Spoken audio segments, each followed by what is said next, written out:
So today we're talking about something kind of serious called hot tub rash. Specifically, the technical name for it is hot tub folliculitis. I may have butchered that pronunciation, so for the rest of this video, let's just call it hot tub rash because I don't want you to make fun of me. Anyway, what it is an infection of the skin, specifically though of the hair follicles. That's how it gets that fancy name. And it happens when you come into contact with contaminated water.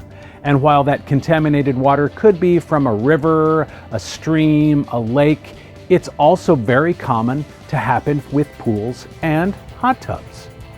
Specifically, there's a bacteria that can live in contaminated water. And again, I know I'm going to butcher this pronunciation, so I'm only going to say it once. But that bacteria is called Pseudomonas aeruginosa.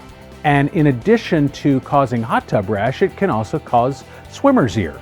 Young kids and those with compromised immune systems are the most at risk, but it can actually happen to anyone. So the rash itself is not contagious, meaning that if I have the rash right here on my arm and I brush up against you, you're not going to get it that way. But the infection that causes it, that lives in the water, is contagious. And so anyone who comes in contact with that water is at risk of getting it. Typically, it's going to happen about 72 hours after you get in that water, so it's not going to happen right away. The symptoms include small pimples on the stomach, and I'm going to do us all a favor and not lift my shirt up, but also the arms, maybe the legs, and in some cases it can even cause a mild fever. Typically, hot tub rash goes away on its own after about 7 to 10 days, but there are some treatments that you can do to make that more comfortable and to speed up that process, and we're going to get into those later in this video. Anyway, my name is Jeff Campbell. This is my channel, Hot Tub Owner HQ. I also have a website called hottubownerhq.com, and both on this channel and on my website, I get into all of the best tips that I know for owning, maintaining, and repairing hot tubs. This is my 4th hot tub right here, and I've learned a lot along the way in owning those 4 hot tubs, including making a bunch of mistakes. And I want to save you some of the headaches and hassle that I've had to go through by sharing my tips with you here. I'm not a hot tub expert, I'm not a hot tub salesman, and I'm not trying to sell you a hot tub. I just want to share my knowledge with you and learn more along the way as we grow this channel. If you like this video, I'd love it if you give me a thumbs up, hit that subscribe button and the bell notification button. That way you get notified of future videos just like this one. Anyway, we're talking about hot tub rash in this video today.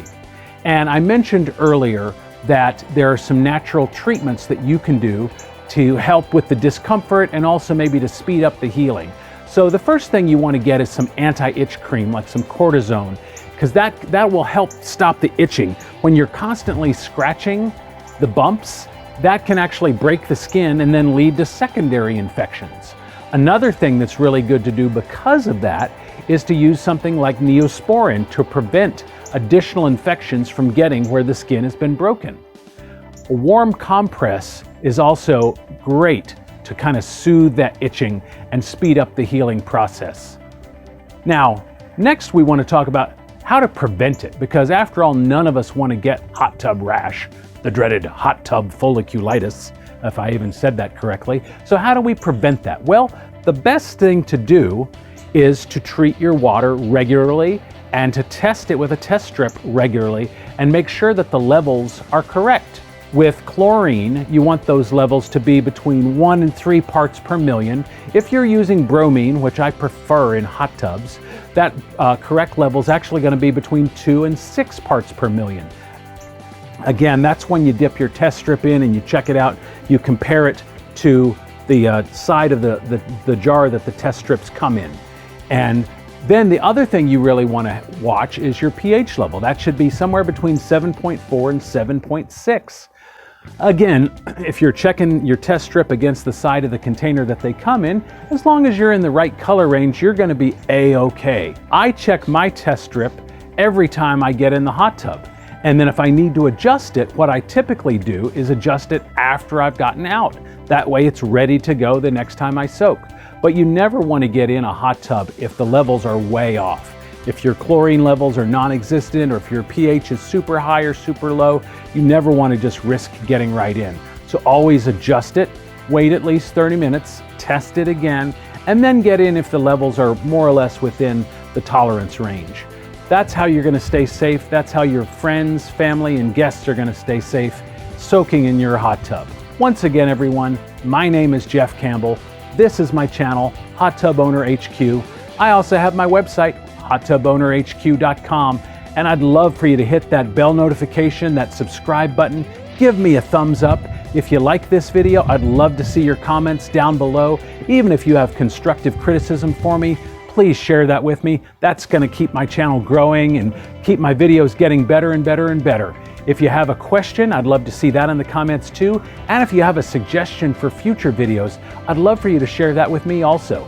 Once again, Jeff Campbell, Hot Tub Owner HQ. I'll see you in the next one.